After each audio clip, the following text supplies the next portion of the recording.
बात करेंगे दक्षिण कोरिया की, जो अपने हाल के इतिहास में सबसे खराब जंगल की आग से जूझ रहा है। इस आग की घटना ने अब तक कई मासूमों की जान ले ली है और कई लोग इसमें घायल भी हुए हैं। यही नहीं, आग में एक प्राचीन मंदिर को भी नुकसान पहुंचा है। आग के कारण राष्ट्रीय धरोहरों को भारी नुकसान हुआ है। सैकड़ों संरचनाएं जलकर राख हो गई है। दक्षिण पूर्वी क्षेत्रों में भड़की आग ने कम से कम अभी तक 26 लोगों की जान ले ली है और 28,000 से अधिक निवासियों को घर खाली करने पर मजबूर कर दिया है। सबसे ज्यादा दिल दहला देने वाली क्षति ऐतिहासिक गौनसा मंदिर का खत्म होना है। ये 1300 से ज्यादा वर्षों के इतिहास वाला एक बौद्ध स्थल है। इस बीच 600 साल पुराने एंडोंग हाहो लोक गांव खाली हो गया है। ये यूनेस्को विश्व धरोहर स्थल है। अग्निशमन दल जंगल की आग को और भी बदतर बनने से रोकने के लिए संघर्ष कर रहा है।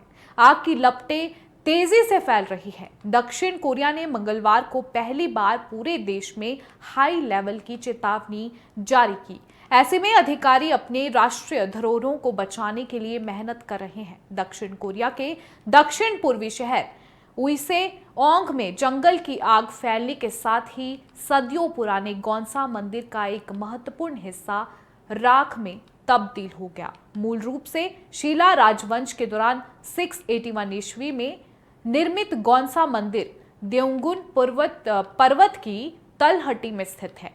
इसके नाम का अर्थ है अकेला बादल मंदिर। हालांकि उस प्राचीन युग की इसकी कोई भी मूल इमारत नहीं बची है, लेकिन ये स्थल बाद की शताब्दी में निर्मित कई सांस्कृतिक रूप से महत्वपूर्ण संरचनाओं का घर बन गया था। लेकिन मंगलवार को जब तेज हवाओं ने आग को हवा दी तो 1300 साल पुराना मंदिर परिसर आग की चपेट में आ गया।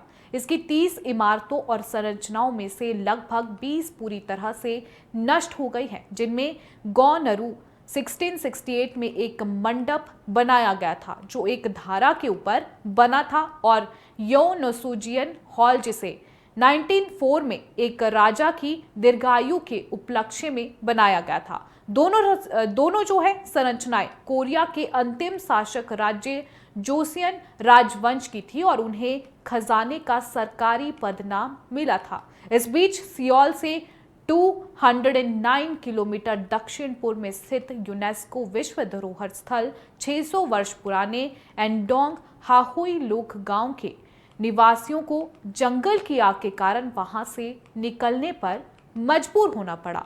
न्यूयॉर्क टाइम्स की रिपोर्ट के अनुसार सोशल मीडिया पर ग्रामीणों ने आग को खतरनाक राक्षस बताया। साथ ही इसे कैसे नियंत्रित किया जा रहा है इस पर अपनी निराशा व्यक्त की है। आपको बता दें कि आग के मामले में कई देश काफी संवेदनशील हैं। ऐसे में सवाल यह है कि आखिर वो देश कौन से हैं। ग्राफिक के जरिए से समझेंगे। European forest fire information system ने 19 देशों को जंगलों की आग के लिए बेहद संवेदनशील माना है। वहीं स्पेन, पुर्तगाल, ग्रीस और फ्रांस को एक्सट्रीम डेंजर में बताया गया है। इनके अलावा मोरक्को, अमेरिका, कनाडा दुनिया के वे हिस्से हैं जहां जुलाई से सितंबर के बीच लगातार जंगलों में भीषण आग से तबाही मची रहती है। अब अगला सवाल यह है कि आखिर जंगलों में आग लगती कैसे है। तो बता दें कि आग पकड़ने के लिए ऑक्सीजन और तापमान की जरूरत होती है। जंगल में ये बखूबी मिलता है। लकड़ियां इसके लिए फ्यूल का काम करती है। गर्मी या बिजली गिरने पर छोटी चिंगारी भी पैदा हो जाए तो आग लग सकती है। अब सवाल यह है कि जंगल में गर्मी कैसे पैदा होती है, तो इसके कई कारण हो सकते हैं। जंगलों के आसपास खेती करने वाले लोग अगर पराली जलाएं तो भी आग का डर रहता है। घूमने जाने वाले कैंप फायर करते हैं जो अक्सर ही जंगलों को खाक कर देती है। एक बार अगर जंगल ने आग पकड़ ली तो फैलती ही चली जाती है। वहां हवा जोरों से चलती है जो आग को फैलाने का काम करती है। घास और सूखी पत्तियां, टहनियां ईंधन बन जाती है और आग बढ़ने लगती है। क्योंकि तुरंत इस पर ध्यान नहीं दिया जाता तो आग इतनी भड़क जाती है कि तेजी से तबाही मचाने लगती है। तो ऐसे में अगर कभी आप भी कहीं कैंपिंग करने जाएं तो इन चीजों का विशेष रूप से ध्यान रखें।